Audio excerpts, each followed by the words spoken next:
नमस्ते दोस्तों, मैं निखिल पेरकर। आज अपन डीसी जनरेटर के बारे में जैसे हम पढ़ रहे हैं, तो डीसी जनरेटर में पढ़ते समय हम देखते आ रहे हैं कि डीसी जनरेटर हमारे लिए एक ऐसी महत्वपूर्ण चीज़ है जो इलेक्ट्रिकल पावर हमारे लिए तैयार करके दे रही है। तो इलेक्ट्रिकल पावर तैयार करते समय हमने पिछले टॉपिक में उसमें देखा था कि वो पावर जितना इनपुट ले रही है, यानी मैकेनिकल पावर जितना इनपुट ले रही है डीसी जनरेटर, उसमें आउटपुट वो कुछ परसेंट से लॉसेस तैयार कर रही है। तो जो लॉसेस तैयार कर रही है उसमें हमने पिछले पार्ट में हमने देखा था कि लॉसेस कितने प्रकार के हैं। इसके अलावा डीसी जनरेटर में बहुत सारे दोष होते हैं। तो दोष कितने प्रकार के हैं, वो दोष किस तरह से निर्माण होते हैं और वो दोष को दूर करने का निवारण क्या है, ये आज हम पढ़ेंगे। तो जैसे कि आप देख पा रहे हैं कि आपकी स्क्रीन के ऊपर डीसी जनरेटर के कारण दोष एवं उनके निवारण दिए गए हैं। तो सबसे पहले जो होता है, जनित्र द्वारा विद्युत वाहक बल पैदा न करना, यानी जनरेटर द्वारा अगर इलेक्ट्रोमोटिव फोर्स तैयार नहीं हो पा रहा है तो उसका रीज़न क्या हो सकता है।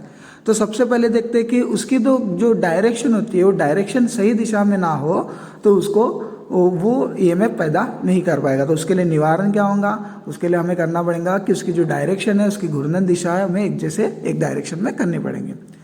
दूसरा हमारा जो पॉइंट हो सकता है ईएमएफ पैदा ना होने का, उसमें जो रेसिडुअल मैग्नेटिज्म है, अवशिष्ट संयोजन चुंबक तत्व, यानी जिसमें हमारा रेसिडुअल मैग्नेटिज्म मैग्नेटिक फील्ड में होता है, पोल में होता है, वो मैग्नेटिज्म अगर नष्ट हो गया होगा तो हमें वो मैग्नेटिक फ्लक्स वहाँ पे नहीं होगा। तो मैग्नेटिक फ्लक्स ना होने की वजह से वहाँ पे क्या होगा, इलेक्ट्रोमोटिव फोर्स कंडक्टर द्वारा कट नहीं होंगे, यानी मैग्नेटिक मोटिव फोर्स कंडक्टर द्वारा कट नहीं होंगे, तो कंडक्टर में ईएमएफ तैयार नहीं होगा।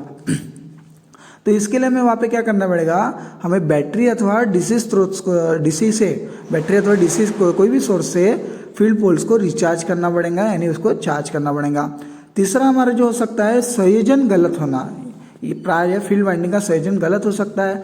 जैसे मैंने बताया था, series field winding, shunt field winding या फिर आर्मेचर कनेक्शन, ये इसके कनेक्शन अगर गलत होगा तो जनरेटर में कोई भी ईएमएफ तैयार नहीं होगा। तो इसमें हमें क्या करना है, उसमें संयोजन यानी कनेक्शन की जांच करके उन्हें ठीक करना पड़ेगा। क्योंकि हमें पता है कि बैटरी में जनरेटर में हमारा पॉजिटिव और नेगेटिव ये पॉइंट बहुत महत्वपूर्ण होता है। तो हमें फील्ड वाइंडिंग के, सीरीज फील्ड वाइंडिंग के, शंट फील्ड वाइंडिंग के कनेक्शन सही तरह से रखना होगा।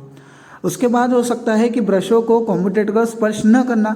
जैसे कि आपको पता है कि कम्यूटेटर पे पूरा ईएमएफ तैयार होता है, यानी कलेक्ट होता है, और वहाँ से हम ब्रशों के थ्रू बाहर आउटपुट निकालते हैं। तो क्या हो सकता है कि ब्रश वहाँ पे कम्यूटेटर पे सही तरह से कनेक्ट ना हो, तो वहाँ पे हमें क्या करना है, ब्रश होल्डर को साफ करना है, यानी जो स्प्रिंग टेंशन होता है उसको साफ करना है, तथा उसको जो तनाव है, स्प्रिंग टेंशन का तनाव, वो भी हमें चेक करना है। अगर ब्रश 1/3 से अगर ज़्यादा घिसे होंगे तो उसे हमें वहाँ पे चेंज करना है। बाद में है ब्रशों का एमएनएस स्थिति में ना होना, यानी जैसे कि बताया था, एक वर्टिकल लाइन होती है, दोनों वर्टिकल लाइन में अगर ब्रशें अगर ना होंगे, यानी एक ब्रश 90 डिग्री 0 डिग्री में पकड़ लेते हैं और एक ब्रश 180 डिग्री में अगर ना होगा तो वहाँ पे ईएमएफ प्रोड्यूस ना होगा। तो हमें क्या करना पड़ेगा, ब्रशों की एमएनएस स्थिति को सही करना पड़ेगा। और लास्ट में अगर ऐसा हो सकता है कि ईएमएफ पैदा ना हो तो उसका एक रीज़न हो सकता है आर्मेचर फील्ड रेगुलेटर में ओपन सर्किट होना, यानी कनेक्शन पूरा ना होना। तो हमें क्या करने का पड़ेगा, आर्मेचर फील्ड तथा रेगुलेटर, इन सब के कनेक्शन की जांच करना पड़ेगा। यदि अगर आर्मेचर फील्ड वाइंडिंग या फिर रेगुलेटर, इनमें अगर किसी तरह का दोष होगा, या फिर आर्मेचर शॉर्ट सर्किट होगा, या फिर हमारे फील्ड वाइंडिंग ओपन होंगी, फील्ड वाइंडिंग में कोई तार ओपन होगा, तो वहाँ पे हमारे ईएमएफ जनरेट नहीं होगा। तो हमें पता करना पड़ेगा कि आर्मेचर में कोई प्रॉब्लम है या फिर रेगुलेटर में प्रॉब्लम है, या फिर हम हो सकता है कि इसके फील्ड वाइंडिंग में ओपन हो सकती है। तो हमारा आप जैसे कि देख रहे हैं कि हम उसमें पहले तख्ते में हमने देखा था कि अगर ईएमएफ तैयार नहीं हो रहा तो उसमें रीज़न कौन सा हो सकता है, हमें वो केसेस में कैसे उनको दूर करना है। तो हमें हमारा दूसरा जो बॉक्स हो सकता है, दूसरा एक कारण हो सकता है कि जनरेटर सही तरह से न कारण आ रहा है, फिर जनरेटर में कोई दोष दिख रहा है, तो कारण हो सकता है कम्यूटेटर पर बहुत अधिक स्पार्किंग होना। जहाँ से हम ईएमएफ कलेक्ट कर रहे हैं कार्बन ब्रशेस के थ्रू, तो वहाँ पे बहुत ज़्यादा स्पार्किंग हो सकता है। तो स्पार्किंग में हमें होने के लिए हमें कौन से कारण है और उसे कैसे हम दूर कर सकते हैं, यह भी देखते हैं। तो सबसे पहले वहाँ पे होगा कि ब्रशों का ढीला होना। जैसे कि कार्बन ब्रश कम्यूटेटर पे लगे होते हैं, अगर वो कार्बन ब्रश अगर वहाँ से ढीले होंगे तो क्या हो सकता कि बहुत ज़्यादा वो स्प्रिंग टेंशन से आगे पीछे हो सकते हैं, या फिर कम्यूटेटर पे घिस सकते हैं। तो हमें उसके लिए क्या करना पड़ेगा, उसका निवारण यह है कि स्प्रिंग के तनाव को बढ़ाना पड़ेगा। जो स्प्रिंग टेंशन है उसके तनाव को हमें बढ़ाना पड़ेगा। दूसरा हमें यहाँ पे रीज़न हो सकता है कॉम्पिटेटर के स्पार्किंग होने का कि ब्रशों के सिरे को टूटा होना। जैसे कि हमें पता है कि कॉम्पिटेटर हमारे राउंड शेप में होता है, तो राउंड शेप में होने की वजह से कार्बन ब्रश हमारा जिसके ऊपर घिसेगा ये भी उसके राउंड दिशा में कन्वर्ट हो जाएगा। तो हमें इतना याद रखना होगा कि वहाँ पे अगर हमारे ब्रशों के सिरे अगर टूटते हैं कैसे भी, तो हमें वहाँ पे नए ब्रशों का प्रयोग करना चाहिए। उसके बाद होता है कॉम्पिटेटर पे स्पार्किंग होने का कारण यह हो सकता है कि ब्रशों पर अधिक दबाव होना है। जैसे कि हम जानते हैं कि किसी चीज़ पर बहुत अधिक दबाव देने से वो चीज़ बहुत ज़्यादा वहाँ पे प्रेशर करेगी, प्रेशर यानी वहाँ पे जो ज़्यादा फोर्स लग जाएगा तो हमारा कॉम्पिटेटर भी घूमने के लिए बहुत तकलीफ करेगा, यानी उसको ज़्यादा फोर्स लगेगा। तो वहाँ पे हो सकता है कि कार्बन ब्रश हमारा पूरी तरह से घिस जाएगा, पूरी तरह से घिसने के बाद हो सकता है वो टूट भी जा सकता है। तो हमें इसके लिए क्या करना पड़ेगा, स्प्रिंग के तनाव को कम करना पड़ेगा। याद रखिएगा कि हमें स्प्रिंग के तनाव को बहुत ज़्यादा भी नहीं रखना है और बहुत कम भी नहीं रखना है। उसके बाद होता है ब्रशों की एमिन स्थिति में ना होना। ये तो हमने लास्ट इसमें देखा था कि ब्रशों को 0 से 180 डिग्री में अगर हमारे दो ब्रश नहीं होंगे तो हमारी एमिन स्थिति नहीं कहलाएंगे, जिसको हम मैग्नेटिकल न्यूट्रल एक्सिस कहते हैं, वो हमारी स्थिति नहीं कहलाएंगी। तो हमें क्या करना पड़ेगा, ब्रशों के घुमाव दिशा में थोड़ा आगे खिसक कर, यानी कि जो ब्रश है उनके ब्रश होल्डर को हम थोड़ा आगे पीछे करके उसके एमिन स्थिति में उसको वापस ला सकते हैं। उसके बाद हो सकता है कॉम्पिटेटर पे बहुत अधिक स्पार्किंग होने का कारण ये हो सकता है कि ब्रश होल्डर से चिपके ना होना।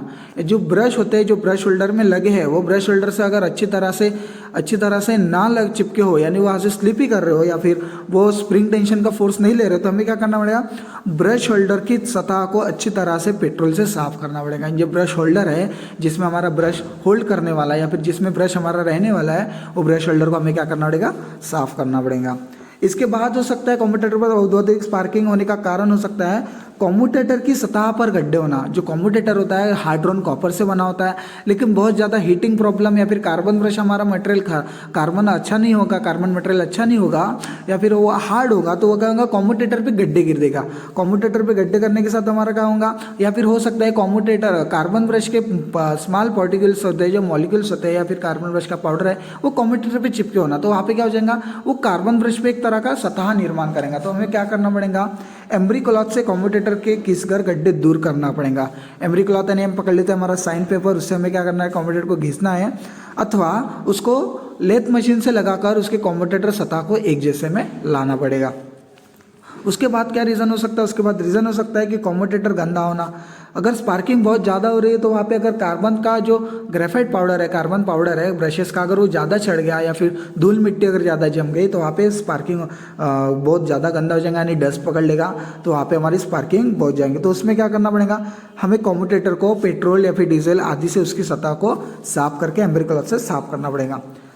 उसके बाद होता है सेगमेंट के बीच लगा अब्रक कॉम्पिटेटर सतह पर, जो दो सेगमेंट के बीच में जो कॉम्पिटेटर की गैप होती है सेगमेंट की, उसके बीच में पता है कि हमें अब्रक होता है, तो वो अब्रक का रीज़न क्या हो सकता है, अगर वो अब्रक टेम्परेचर की वजह से या फिर कुछ कार्बन ब्रश के टोक की वजह से अगर वो ऊपर आता है तो भी हमारा कॉम्पिटेटर में स्पार्किंग होगी।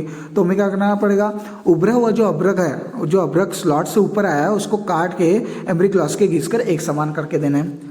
और उसके बाद क्या हो सकता है कि लोड बहुत अधिक होना। जैसे हम जनरेटर पर जानते हैं इलेक्ट्रिसिटी तैयार कर रहा है, तो डीसी इलेक्ट्रिसिटी तैयार करते समय जितना उसके ऊपर डीसी वाला लोड देंगे तो वो लोड हमारे जनरेटर की कैपेसिटी के ऊपर नहीं जाना चाहिए।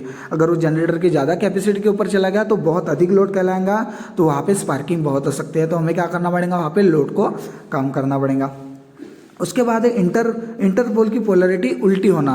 जैसे इंटरपोल बताया था कि इंटरपोल ही हमें मैग्नेटिक फील्ड के जो फील्ड वाइंडिंग के फील्ड पोल है उसका मैग्नेटिज्म बनाए रखने के लिए हम उसके आजू बाजू और इंटरपोल स्थापित करते हैं। तो इंटरपोल की अगर पोलैरिटी उल्टी हो गई है तो नॉर्थ और साउथ पोल हमारे चेंज हो जाएंगे, तो इसकी वजह से भी कॉम्पिटेटर पर स्पार्किंग हो जाएंगी। तो हमें इसका क्या करना है, इंटरपोल को पुनः ठीक करके उसको संयोजित करना पड़ेगा। उसके बाद हो सकता है कि आर्मेचर वाइंडिंग में शॉर्ट सर्किट अर्थ होना। अगर आर्मेचर वाइंडिंग कहीं बॉडी से अगर शॉर्ट हो रही है या फिर ओपन हो गई हो, शॉर्ट सर्किट हो गई हो, तो वहाँ पे क्या हो सकता है, कॉम्पिटेटर से स्पार्किंग हो सकती है कि पूरा ईएमएफ वहाँ पे कॉम्पिटेटर पे नहीं आ रहा है और बॉडी के साथ पूरा करंट में है। तो हमें क्या करना होगा, आर्मेचर वाइंडिंग को अच्छी तरह से देखना होगा कि वो कहीं से शॉर्ट नहीं है। तो आर्मेचर वाइंडिंग को चेक करने के लिए हमें क्या करना पड़ेगा, ओम मीटर चेक करना पड़ेगा। ओम मीटर से हम उसके आर्मेचर की रजिस्टेंस के बारे में पता कर सकते हैं। साथ ही वो अगर कहीं बॉडी से टच होगा, यानी आर्मेचर की फील्ड वाइंडिंग कहीं बॉडी से टच हो रही होंगे, तो भी हमें ओम मीटर से पता चल जाएगा। इसके बाद हो सकता है कम्यूटेटर पर बहुत ज़्यादा अधिक स्पार्किंग होने का कारण ब्रशों का आकार सही नहीं होना। जैसे हम जानते हैं जनरेटर बहुत तरह के जनरेटर है, तो जनरेटर में जो ब्रशेस यूज़ किए गए वो ब्रशेस का आकार भी बहुत तरह से अलग अलग है। तो हमें इतना याद रखना होगा कि जो कम्यूटेटर में जो आर्मेचर के कम्यूटेटर में जो ब्रशेस होल्डर है वो होल्डर के आकार का साइज़ का ब्रश ही हमें यूज़ करना है। होल्डर अगर बड़ा हो जाएगा, कार्बन ब्रश छोटा हो जाएगा तो उसमें स्प्रिंग टेंशन भी नहीं होगा और ब्रश होल्डर में वो सही तरह से पकड़ा नहीं जाएगा। तो ये हमारे कारण हो गए कम्यूटेटर पे बहुत अधिक स्पार्किंग होने के। और कम्यूटेटर बहुत अगर स्पार्किंग हो रही है तो हमें कारण देखने पड़ेंगे, यानी कॉसेस देखने पड़ेंगे ये हो रहा है क्या। अगर ऐसा कुछ हो रहा है तो वहाँ पे हमें निवारण दिया गया, यानी हमें बताया गया अगर ऐसे कुछ कारण होते हैं तो हमें वहाँ जाके क्या करना पड़ेगा। उसके बाद अगर हम जनरेटर में देखा जाएगा तो जनरेटर में एक जो बहुत बड़ा रीज़न होता है वो रीज़न ये होगा कि जनरेटर अधिक गर्म हो रहा है, यानी जो हमारा जनरेटर है अगर ये बहुत ज़्यादा अधिक गर्म हो रहा है तो वहाँ पे कौन से कारण हो सकते हैं और वो कारण को हम कैसे दूर कर सकते हैं, जो फॉल्ट तैयार हो रहा है उसको किस तरह। तो याद रखिएगा अगर जनरेटर गर्म होता है तो उसका सबसे पहला कारण हो सकता है कम्यूटेटर पर अत्यधिक स्पार्किंग हो रही है। जैसे कि हमने पिछले इसमें देखा था कि कम्यूटेटर बहुत अगर स्पार्किंग हो रही है तो उसका रीज़न क्या होता है। लेकिन अगर वो स्पार्किंग के साथ अगर जनरेटर हमारा गर्म हो रहा है तो सबसे पहला रीज़न होता है कि कम्यूटेटर पर अत्यधिक स्पार्किंग होना। और अत्यधिक स्पार्किंग होते समय हमें बताया गया कि हमें वहाँ से किस तरह को कम्यूटेटर की स्पार्किंग को कम करना है। तो उपरोक्त दोष का निवारण करना पड़ेगा। जो कम्यूटेटर का दोष हमने देखे गए तो वो दोष के हमें बारे में पता करके उसको दूर करना पड़ेगा। उसके बाद है बेरिंग्स खराब होना।